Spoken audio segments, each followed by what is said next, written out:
যেখানে রাজ্য পুলিশের ঢোকার সুযোগ রয়েছে সেটা হলো ক্রিমেশন ঘাট, Natagarh, Kadamtala, CR park, under ঘোলা পিএস।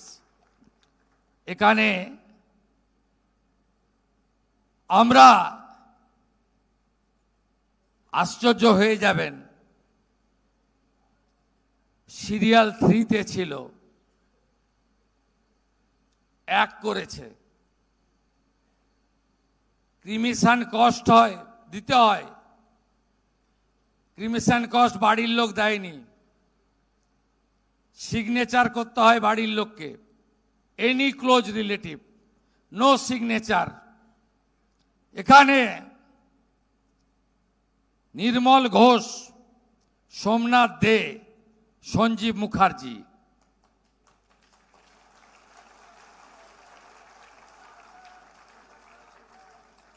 এই 3 জন এই কাণ্ড করেছেন। বিনীত কুমার গোয়েলকে সাসপেন্ড করা হয়েছে, ডেটেড 15ই মে। কার কথায় কিভাবে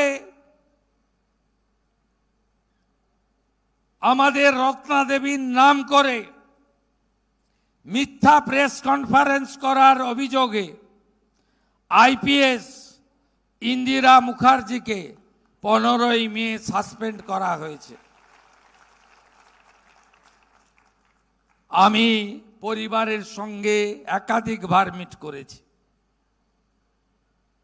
পরিবার বলেছে আইপিএস অভিষেক গুপ্তা ডিসি নর্থ ছিলেন সম্ভবত, তিনি সরকারের হয়ে, তদানীন্তন মুখ্যমন্ত্রীর হয়ে অর্থ দেওয়ার জন্য প্রস্তাব দিয়েছিলেন। এই অভিযোগের ভিত্তিতে অভিষেক গুপ্তাকেও আমরা সাসপেন্ড করেছি। ডিপার্টমেন্টাল ইনকোয়ারি প্রসিডিংস হচ্ছে এবং আপনারা ভরসা রাখুন, এর কনক্লুশনে আমরা যাব। আমরা বিগত মুখ্যমন্ত্রী তথা স্বাস্থ্যমন্ত্রী আটকে রেখেছিলেন এই 3 জনের ডক্টরশিপ ক্যান্সেলেশন। শারদ বাবু পরে জয়েন করেছেন, আগে আমার হাতেই কিছুদিন সব দপ্তর ছিল ইনক্লুডিং হেলথ। আমি খুব দেরি করিনি, আমি সন্দীপ ঘোষ, বিরূপাক্ষ বিশ্বাস, অভিক দে, এই 3 জনের ডক্টরশিপ খারিজ করে তাদের বিরুদ্ধে যে প্রসিডিংস নেওয়া উচিত সেই প্রসিডিংস আমি নিয়েছি। তারা জীবনে আর সার্ভিসে ফিরতে পারবেন না, ওটা অতীত হয়ে গেছে। তার সাথে সাথে আমরা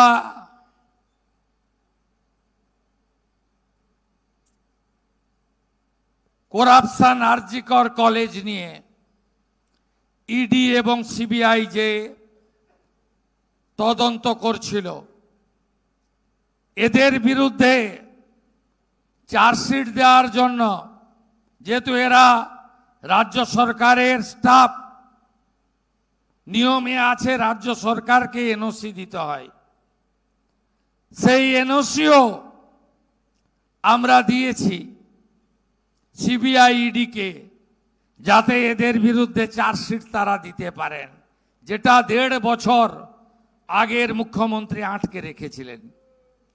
শুধু তাই নয়, আমি মাননীয়া রত্না দেবীর একটি আবেদন বলবো না, একটি চিঠি পেয়েছি।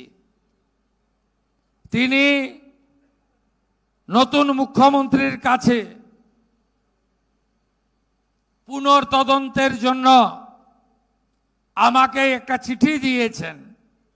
যেহেতু হাইকোর্ট সুপ্রিম কোর্টের ডাইরেকশনে কোর্ট মনিটরিং সিবিআই চলছে, তাই আমি মুখ্য সচিব সহ আমাদের সব এক্সপার্টদের সঙ্গে আলোচনা করে 1952 সালে স্পেশাল কমিশন অ্যাক্ট তার আওতায় উনার চিঠির পরিপ্রেক্ষিতে পুনর্তদন্তের ঘোষণা আজকে করে গেলাম। তার সাথে সাথে একটি জায়গাতে সিবিআই ইনভেস্টিগেশন করার স্কোপ নেই। ব্রুটালি রেপ অ্যান্ড মার্ডার 14ই আগস্ট 2024 পরিকল্পিত আরজি করে ভাঙচুর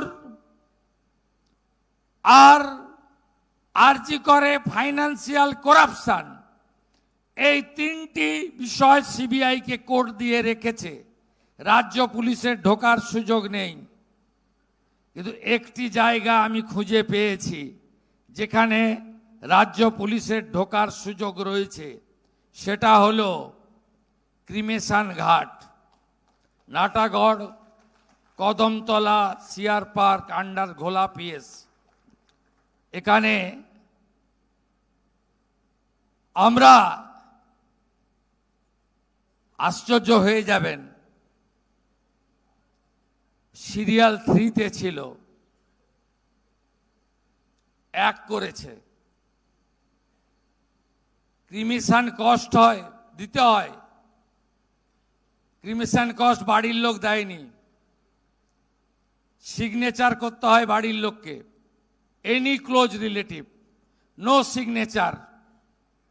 এখানে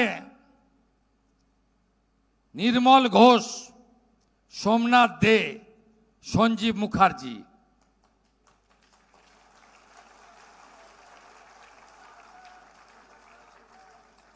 এই 3 জন এই কাণ্ড করেছেন। আমি সিপি আছে, সিপি ব্যারাকপুর হেয়ার, এটাতে সিবিআই নেই।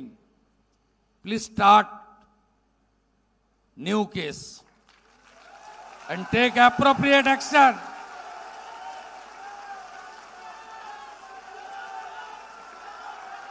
আমার যা করার আছে করব। অভয়া বলিনি, অভয়া বলিনি, অভয়া বলিনি, অভয়া বলিনি। মানুষ আমাদের জিতিয়েছে অভয়ার বিচার দিতে। আমার লিমিটেশনের মধ্যে আমি কমিটেড, আমি কমিটেড, আমি কমিটেড।